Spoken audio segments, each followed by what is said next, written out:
Okay, before we get started with 6.2, we're going to do a little review of 6.1, adding or subtracting binomials, and some naming of polynomials. 6.2 looks at multiplying binomials and polynomials. Before we even start with that, I just want to do a little review of exponent rules because this is going to be essential to our success in multiplying polynomials.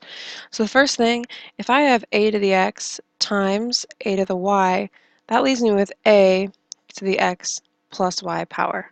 When I multiply and they're of the same base, I add their exponents. If I have a to the x divided by a to the y, remember it's the same base here, this is an a,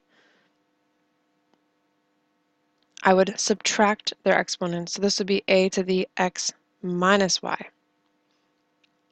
If I have a to the x plus a to the y, although they're the same base, they're different exponents, and by definition of a like term, I cannot combine these. Remember, like term, same variable, same exponent.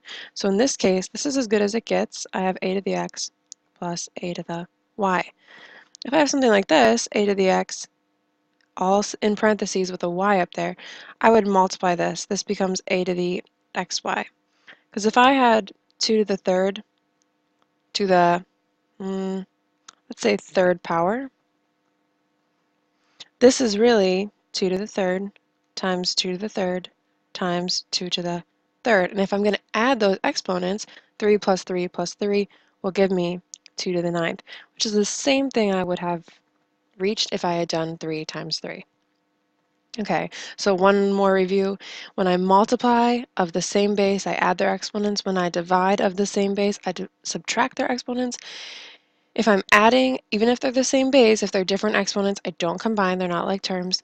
And if it's sitting in a parentheses with that exponent on its shoulder, I multiply them. So when we start multiplying polynomials, we're actually going to be using the distributive property. You may have used this before. We've certainly seen the distributive property. You may have learned it another way, but what you've actually learned, even if you learned FOIL or something like that, is essentially the distributive property. So once we multiply, we will simplify by combining like terms. It's essential that we combine and really put it in simplest forms so that if we need to use it in another process, we have it in simplest form. All right, there's a few methods for multiplying polynomials and binomials. Some of them work only for binomials, some of them work for everything. I'm just going to show you a few so that you can decide what you'd like to work with.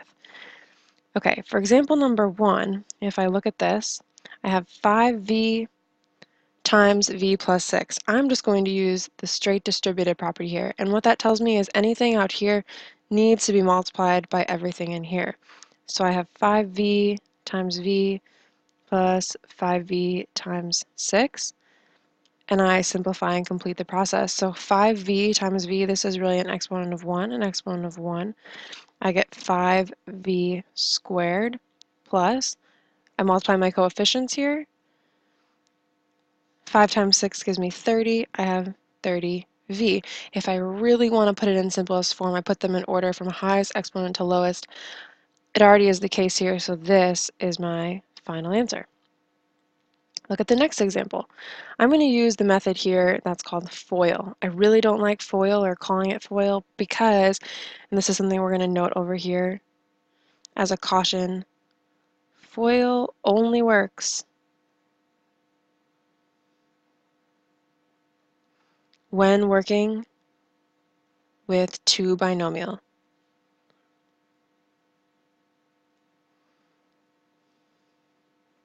And now we know what a binomial is.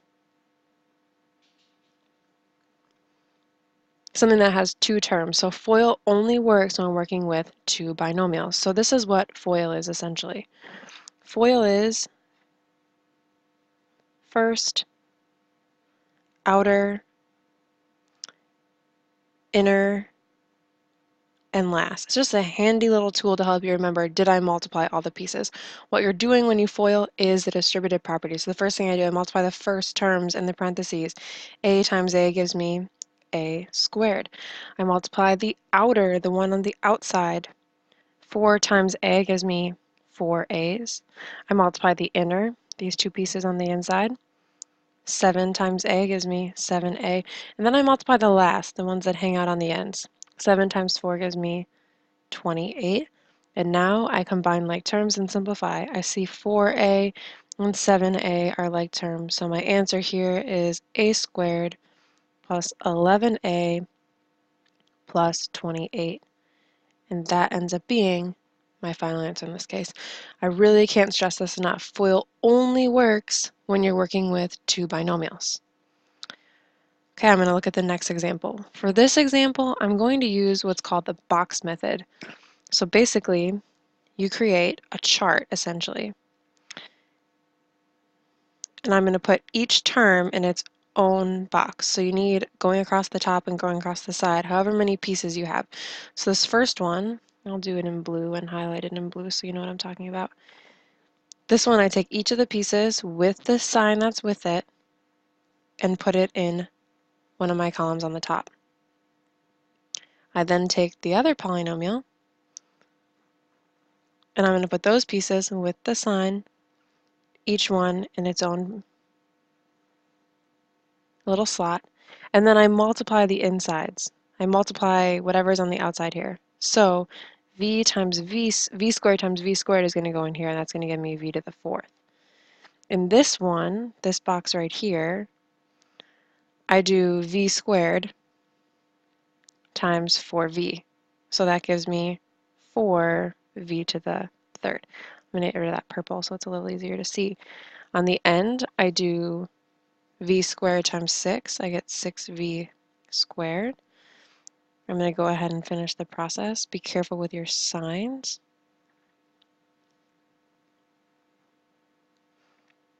What you're going to notice is a nice little pattern. As long as the pieces line up like that, I notice that here's my greatest. Here's all my v to the thirds, excuse me, v squareds, v, and then my constant. So I would combine like terms and put them in order. So I have v to the fourth,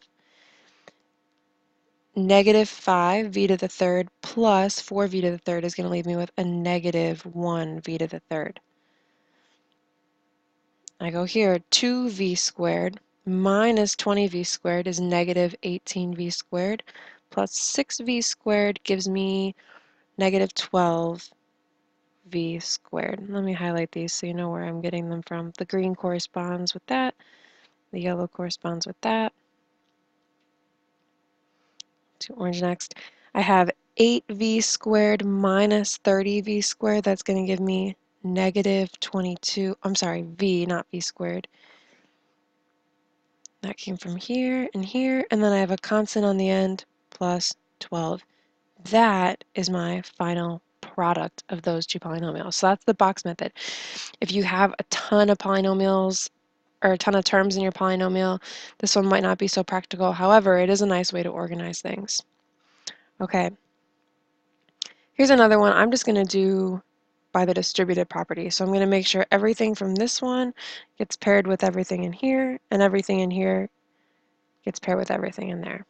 So first thing I have is mn times m plus mn times n. So I did this, and then I did this. Just making sure everybody in one gets to hang out with everyone in the other. This is what's going to come up next. So plus 7n times m. And then our last one here, 7n times n. So plus 7n times n. Now I'm just going to combine like terms. M times m is going to give me m squared n. I have two m's there that'll be multiplied. That n just hangs out. I have mn squared plus 7mn plus 7n squared. When I go to look for like terms here, I notice, oh look, there's an n squared here and n squared here, but that also has an m on it. So I can't combine. That's as good as it gets. This ends up being my final answer here. Okay, last method. Another one that is pretty helpful when you can't FOIL. So this is not a binomial. I cannot FOIL these. If I just FOILed, I'd miss these inside terms. I'd miss a lot of multiplication. So here's what I'm going to do. We're used to seeing multiplication as something like this. And you would do 8 times 6, 8 times 4, 8 times 3. And then you would do 1 times 6, 1 times 4, 1 times 3. So this is essentially the same process just with polynomials. So I take my top polynomial and I line it up. I would fill in any holes. So if I was missing an x squared term and I jumped right from an x to the third to the x, I'd fill in the hole here. Minus 8. And then I'm going to line up the pieces. So notice my constants line up and my first terms. What I'm going to do now is basically what you would do in long division. Or I'm sorry, multiplication. I'm going to do this times this, this times this, this times this.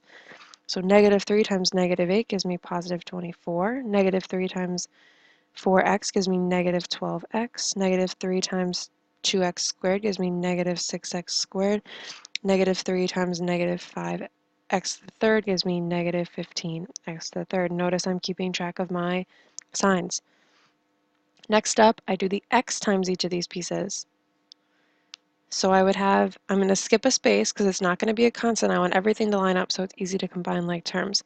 So x times negative 8, negative 8x. X times 4x is going to give me 4x squared. X times 2x squared is going to give me positive 2x to the third. And I'll have 5x to the fourth. If you notice, I have everything lined up already for combining like terms going down.